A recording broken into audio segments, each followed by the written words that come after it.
कहानी की लेखिका है सोनिया सैनी। आसपास के गांव के लोग बाबा की कुटिया के चारों ओर जमा थे। बाबा ने अपना शरीर छोड़ दिया था। उनके सामान में बस एक लोहे का बक्सा था जिसे वे पिछले 45 वर्षों से अपने साथ ही रखते थे। बाबा के जाने के बाद उनके शिष्य ने वो बक्सा खोलकर देखा तो वहां पर खड़े लोगों के होश उड़ गए।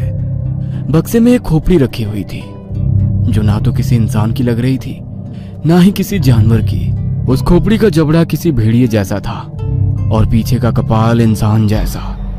20 साल पहले अपने बीमार बेटे के शिथिल पड़ चुके शरीर को जमीन पर लिटाकर वो हाथ जोड़कर जोर जोर से रो रही थी। अब बस आपका ही सहारा है, कुछ कीजिए, नहीं तो मेरा बेटा मुझे छोड़कर चला जाएगा। देखो, इसे शहर ले जाकर किसी भले डॉक्टर को दिखाओ। यहाँ जंगलों में भटकने से ये ठीक नहीं होगा। डॉक्टर तो कह चुके हैं कि इसका अंतिम संस्कार का समय आ गया है, किंतु मैं अपने बेटे को किसी भी कीमत पर जाने नहीं दूंगी। आप चाहे जो ले लो, लेकिन मेरे बेटे को बचा लो बाबा। देखो, जिस विद्या की तुम बात कर रही हो, मैं बरसों पहले उसे छोड़ चुका हूँ। अपने गुरु के सामने प्रतिज्ञा ली है मैंने, मुझसे ये काम नहीं होगा। तो ठीक है, फिर मैं भी अपनी जान दे दूंगी। इतना कहकर उसने कटार उठाई और अपनी गर्दन पर लगा दी। ठहरो, ठीक है, मैं तुम्हारी मदद करने के लिए तैयार हूँ, किंतु तेरे बेटे के पास समय बहुत कम है। हमें कल रात ही यह विधि करनी होगी। बाबा ने अपने एक शिष्य को स्त्री से लेकर कुछ रुपए दिए और कान में फुसफुसाते हुए उसे कुछ समझाने लगे। कल मध्य रात्रि को हम ये विधि करेंगे। ध्यान रहे, इसमें जान का जोखिम है।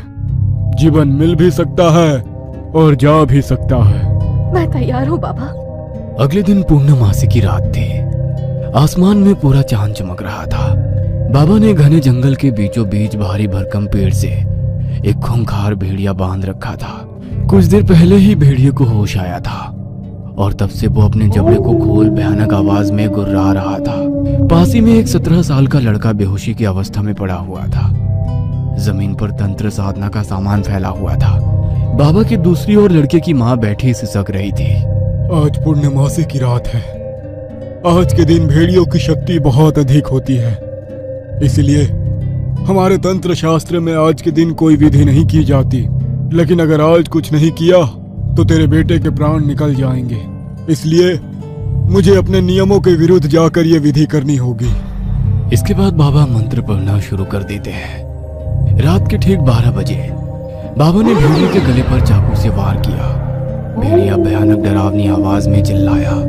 वो आवाज सुनकर वहां उपस्थित सभी लोगों के दिल उछलकर मुंह में आ गए थे। भेड़िए के गले से खून की धार बह रही थी। बाबा ने भेड़िए के खून से लड़के के पूरे शरीर पर लेप कर दिया। वो आंख बंद करके जोर जोर से मंत्र पढ़ रहा था। अंत में बाबा ने रक्त की कुछ बूंदें लड़के की जीभ पर रखी और कुछ बूंदें नाक से उसके शरीर में प्रवेश करा दी। लड़के के शरीर में हलचल सी होने लगी। लड़का अपने हाथ पैर जोर जोर से हिलाने लगा। ऐसा लग रहा था जैसे उसे मिर्गी का दौरा पड़ गया हो। तेजी से हिलते हुए वो भेड़िए के पंजों से जा टकराया। लड़के के शरीर से भी अब खून बहने लगा था। कुछ ही पलों के बाद लड़का बिल्कुल शांत हो गया। काफी देर तक तड़पने के बाद भेड़िए की भी मौत हो गई। अपनी विधि संपन्न करने के बाद वे सभी वापस कुटिया में लौट आए। अगली सुबह, माँ, ये सब क्या लगा रखा है आपने मेरे शरीर पर? छी, मुझे बहुत बदबू आ रही है। इतना कहकर वो रगड़ रगड़ कर नहाने लगता है। विराज अब बिल्कुल स्वस्थ हो चुका था। ऐसा लगता ही नहीं था कि कुछ घंटे पहले तक उसका शरीर पीला और निष्प्राण पड़ चुका था। वो स्त्री अब जंगल के साथ सटे हुए गांव में ही एक छोटी सी झोपड़ी बनाकर रहने लगी। उसका बेटा दिन प्रतिदिन स्वस्थ और हट्टा कट्टा होता जा रहा था। वह प्रतिदिन मां से मांस का भोजन मांगता और ना मिलने पर गुस्से से आग बबूला हो जाता। कभी अपना सर दीवार में मारता तो कभी मां को धक्का मारकर गिरा देता। उसकी मां बेटे के गुस्से और भूख को उसकी बीमारी से पैदा हुई चिड़चिड़ाहट और कमजोरी समझ रही थी, किंतु ये तो तूफान के आने की आहट भर थी। कुछ दिन बाद पूर्णमासी की रात थी। वो औरत अपनी झोपड़ी में अपने बेटे के साथ सो रही थी। अचानक ही आधी रात गए कुछ अजीबोगरीब आवाज सुनकर उस महिला की आंख खुल गई।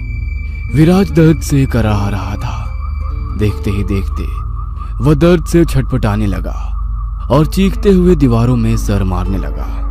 उसका सारा शरीर अकड़ा हुआ था, हाथ पैर लगता था किसी ने मरोड़ दिए हो। कुछ ही देर में विराज का शरीर एक भेड़िए में बदलने लगा। विराज एक वहशी दरिंदे की तरह दिल भेदने वाली आवाज में चिल्ला रहा था। जब विराज पूरी तरह से एक नर भेड़िए में बदल गया तो उसने खिड़की से बाहर की ओर एक छलांग लगा दी।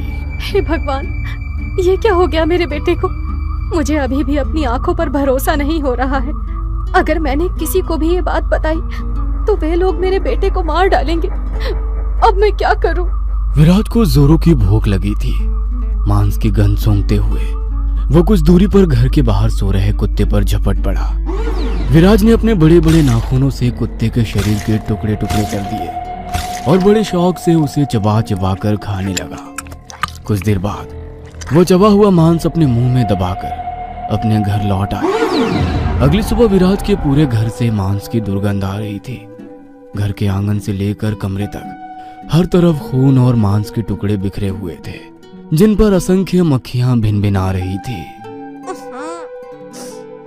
विमला, ये कैसी गंदी बदबू आ रही है तेरे घर से।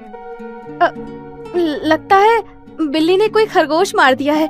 मैं सफाई कर देती हूँ। अगला 1 महीना शांति से बीत गया। विमला मन ही मन बहुत खुश थी। उसे लग रहा था शायद उसका बेटा ठीक हो गया, किंतु ये तूफान से पहले की शांति थी। आज फिर पूर्णमासी की रात थी। आधी रात को ठीक 12 बजे विराज दर्द से छटपटाने लगा। कुछ ही देर में वो एक विशाल नर भेड़िए में बदल गया। अपने घर से बाहर आकर वो शिकार की तलाश करने लगा और जंगल में गुरुजी के आश्रम जा पहुंचा। वहां पहुंचकर उसने कुटिया के बाहर सो रहे एक शिष्य पर हमला कर दिया। भेड़िए ने अपने तलवार से भी ज्यादा तेज पंजों से एक ही बार में उसका सीना चीर दिया। शिष्य के सीने से खून बहकर जमीन पर फैल गया। बहते खून को देखकर वह जमीन पर लेटकर उसे दरिंदे की तरह चाटने लगा। इसके बाद भेड़िए ने अपने शिकार का हाथ उखाड़कर दूर फेंक दिया। वो अपने शिकार का मांस नोच नोच कर खा रहा था।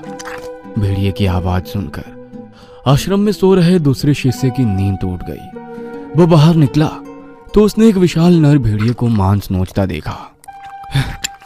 ये कैसे हो सकता है? नर भेड़िए के विषय में तो बस कहानियों में ही सुना था। हमारे जंगल में अचानक नर भेड़िया कैसे आ गया? गुरुजी को ये बात बतानी होगी। शिष्य दौड़ता हुआ बाबा के पास गया। बाबा, कुंदन को नर भेड़िए ने खा लिया। वो हम में से किसी को नहीं छोड़ेगा, सबको मार डालेगा। क्या? नर भेड़िया? हाँ बाबा, 2 पैरों पर चलने वाला 8 फीट ऊंचा नर भेड़िया। वो इतना भयानक है कि मेरे अभी तक हाथ पैर कांप रहे हैं। वो नहीं छोड़ेगा, किसी को नहीं छोड़ेगा। जिस बात का मुझे डर था वही हुआ। ये नर भेड़िया कोई और नहीं, विराज है। कुछ नहीं होगा, मैं जरूर कोई ना कोई हल निकालूंगा। अगली सुबह मैं हिमालय पर अपने गुरु से इस समस्या का समाधान पूछने जा रहा हूँ। अगर मैं पूर्णमासी तक लौट कर ना आ सकूं तो उसे रात के 12 बजे से पहले रस्सियों से बांध देना, ताकि वो किसी का शिकार ना कर सके। समझ गया बाबा? बाबा अपने गुरुजी से मिलने लंबी यात्रा पर निकल गए। इधर धीरे धीरे पूर्णमासी नजदीक आ रही थी। जब पूर्णमासी के दिन तक भी बाबा लौट कर नहीं आए तो बाबा के 2 शिष्य उसे पकड़कर आश्रम ले आए और रस्सियों से बांध दिया। धीरे धीरे रात घिर रही थी। बाहर से आती जंगली जानवरों की आवाज आज कुछ ज्यादा ही तेज और भयानक थी। ऐसा लगता था उन्हें आने वाले खतरे का अंदेशा हो गया था। रात के 12 बजते ही विराज की आंखें बिल्कुल लाल हो गई। वह तेज आवाज में चिल्लाया, खोल दे मुझे। विराज भयानक अंदाज में भेड़िए की तरह आसमान की ओर मुंह करके ओ चिल्लाने लगा।